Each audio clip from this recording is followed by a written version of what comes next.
I don't know if anything invokes as much excitement in me since living on Seymour Avenue in the Bronx and hearing Tommy the ice cream man come down the block ringing that bell. There was an innocence of that time. I was on the phone with my friend Tracy Carnazzo, she's a comedian, and we were talking about it. I made her Google, because I couldn't even think of the name of it, the ice cream that I liked, and it was I said, it's a Buffalo Bill. She goes, no, it's a Bubbalo Bill.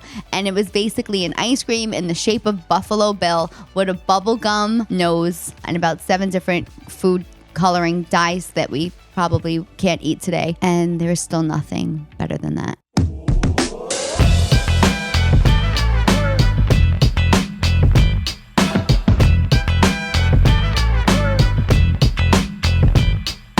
Coffee Talk. Good morning, everybody, and welcome to Coffee Talk with Cannistraci. If you're watching this podcast, you're going to see I'm holding the microphone as opposed to the stands I used to have, but we're on a budget now, so no. I'm just kidding. Let me explain to you how great my morning started out. Hopefully you guys are having a better one. I got home from LA and I had to film these podcasts. And I went and jumped in my car, which is where my mic stand was, and my battery was dead. And I was like, oh no. And I had a friend come over and jumpstart my car. And then I ran upstairs to jump and take a shower, but I had no hot water. And then I ran back down to my car now that it was running and said, let me take it for a few spins around the block because it just started because I had been away for a month. And then the power steering went. And then I noticed a crack in my windshield. So then I had to drive my car all the way to the Bronx. Okay, you see where I'm going with this. Anyway, that mic stand was in the backseat of my car. But that was not going to stop me from jumping on this phone call right now. Jumping on the camera right now to film this podcast. Because it's important to me. I hope it's important to you guys. I'm loving the responses I'm getting. Listen, I know, guys, this was a new platform for me and not a space where most of my fan base is used to seeing me. You guys are used to seeing me tell jokes or say inappropriate things online. And this was a real share for me and personal insight for you guys to know who I am. So I think it's important and we'll find our way with it. In the meantime, I was asked by some of my listeners if I was going to be selling the Coffee Talk mugs. And I am. They're up on my website at tarajokes.com. Even more exciting than that, I announced my Bronx Barbie tour for 2025, and we have new Bronx Barbie merch thanks to Venetia, who helped design it. And by helped, I mean did everything. Other than that, I kind of wanted to talk to you guys today. I get nostalgic, right? We're in the month of December. I lost my great-grandmother, who was like the pillar and the monarch in my family in December. And it's for some reason always been a time when I've had a lot of anxiety. I think we've talked about this before on the podcast. My last few years have been pretty good in the month of December. So let's keep our fingers crossed I don't have a nervous breakdown on one of these podcasts. Listen, if it didn't happen this morning with everything that could have gone wrong and I'm still sitting here with you guys, then I think I'm going to do okay. But I got really nostalgic before because not just with the holiday coming up and it being the month of December, but I went upstairs. I had this old secretary desk. It was Mike's grandmother's and I had it refinished. And I have it in my room now, in my office. And I opened a drawer before to get something out. And for some reason, which is really weird because I had it redone, I got a whiff of a mothball. And it's probably because those things are so strong that the scent, if they were in one of those drawers, is probably still living from the 1950s or whenever it was in there, or the 80s. But it's so funny how a smell like that, whether it's good or bad, could bring back a memory, or you get a surgence of a feeling or a time or a place that you once were. And when I got that whiff of mothball, it reminded me of my childhood at my grandparents' house. And in that moment, I just got, it well up with tears, but I just had this feeling of the innocence of being in that time. And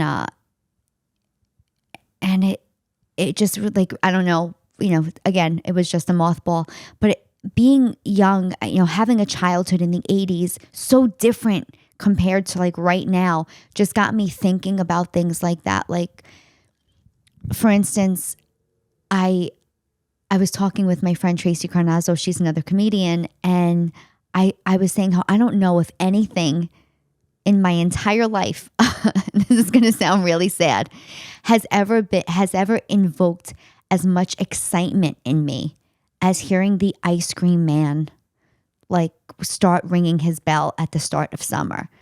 Any day in summer when he rang it, but those first few rings when you know that's it, summer's coming, the ice cream man's coming. Listen, nobody does a better bit on the ice cream man than Eddie Murphy, how kids would lose their mind about the ice cream man coming. But that's really because it's just so relatable. There was a moment in time where that's all I needed to lose my mind with excitement. I don't know if I've lost my mind with excitement. Even getting married or having a wedding or all these other things after a certain point take work. And there was just this like childlike innocence that we had that kids today don't even have. Like, first of all, that bell would ring. You were already out on the block, probably unsupervised at the time, playing with all of your friends. And the excitement that you were going to get this treat. I'll never forget, Tracy and I were talking about like what we used to get. I don't know if you guys remember this. I used to get the Buffalo Bill, which was like an ice cream in the shape of Buffalo Bill. And he had a gumball as a nose, probably 7 dyes in there that cause like all sorts of diseases. But we won't go there because the important part is that it was a time that was innocent, and I'd give anything for a moment like that today in my 40s, that level of excitement and what a treat it was. And I don't know. And then I think about even kids today, like my girlfriend texted me the other day. I go, "What are you doing?" She's like, "I'm going to the Taylor Swift concert." And I was like, I would just have no interest, not for any particular reason. And she goes, "Yeah, I'm bringing my niece. My nieces are going to lose their mind." And I'm like, I don't know. As a kid, I guess we couldn't afford that. And as excited as they were, I mean, it's like, what's next? What's next after you've been to, a concert that cost $1,000 a seat at age 8?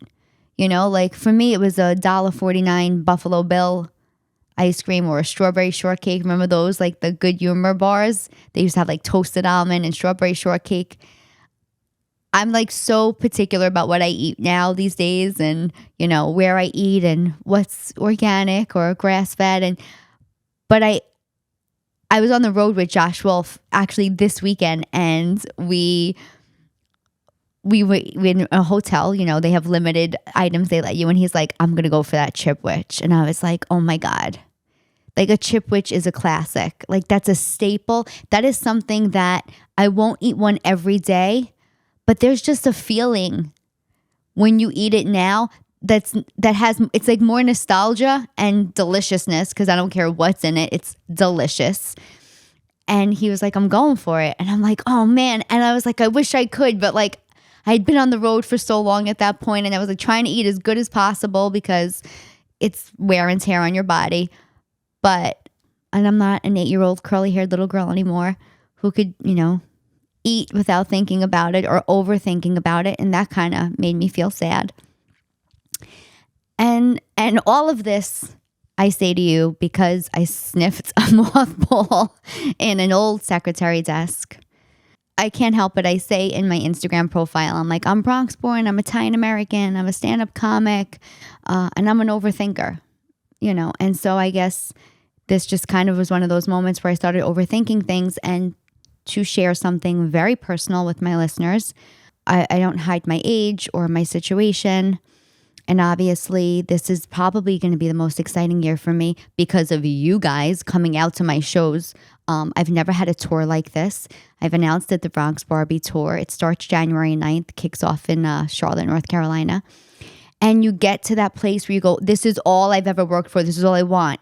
But can I have it all? And so then I contemplated like, well, can I have children? And when should I have children? And not that it's just easy that I could be like, oh, you know what? I'll start and I'll get pregnant in May. It's obviously, I wish it could be that easy for everybody. But I started thinking about that, and I'm like, well, what does that look like? Forget about that I'm working and I'm on tour. But the best parts of my childhood no longer exist today. So as a parent, if become one, what does that look like for my kid? How can I take what was the happiest moments in my life and reenact that for them? If it's just not, I live in a suburb of New York where there's kids everywhere. I've never heard an ice cream man come down the block. The ice cream man does not come down this block. And this is like a main road with tons of kids. So that's just one example. And by the way, I grew up in the Bronx, and I think almost everybody I know remembers Tommy, the ice cream man. I lived on Seymour Avenue. And oh God, I wonder where Tommy is today. If Tommy is still here today. But I think about that, like what my kid is already going to start out with so much more than I could have even dreamed of as a kid. I didn't have one piece of new clothing as a kid. I came from a single mom. Everything was hand-me-downs from other people. And I was so excited about it when the box would come with all these new clothes. I'll never forget, there was like a strawberry shortcake pocketbook in one of the bags of clothes I was given as a kid. And I just thought to myself, how lucky am I to have gotten this pocketbook that was, yes, I said pocketbook, that was a hand-me-down. And I'll never forget, oh my God, I'm going to cry on the podcast this morning. Not what I wanted to do, but let's just consider that I had a really rough morning to begin with. I'll never forget, my mother had saved up money one year so that when I opened up my bedroom, I had all these new clothes hanging, which I had never had before. And now I'm crying, but I'm going to sip coffee and pretend like I'm not. Okay. Anyway, it's like, I don't know if those moments, those pure moments of like innocence and being grateful exist anymore. And I am PMSing, and that should be a whole other episode. Guys, what did you do to me this morning? Okay, well, anyway, I hope that you guys have those memories. I hope if you've listened to this podcast this morning, something in you on this podcast has reminded you of one of those moments, and to kind of remember that the little things in life really can make us happy. I don't live by that as much as I should, or even at all these days, because I'm in such a rush to be successful, get the shows, sell the tickets, be famous if that's what it takes, that I'm not enjoying the journey. I'm not enjoying the process, I should say. I'm too focused on the destination. Anyway, this podcast ranged from every single thing you can think of. All right, guys, we talked about mothballs, ice cream, and enjoying the process, and a few tears. But I love you guys for tuning in. I hope that you got to know a little bit more about me, and appreciate what I'm trying to do here for you guys. Seriously, I love you. Don't forget, the new Bronx Barbie and Coffee Talk merch is on my website at tarajokes.com. If you like this podcast, like, subscribe, share. Have a great day. Coffee Talk.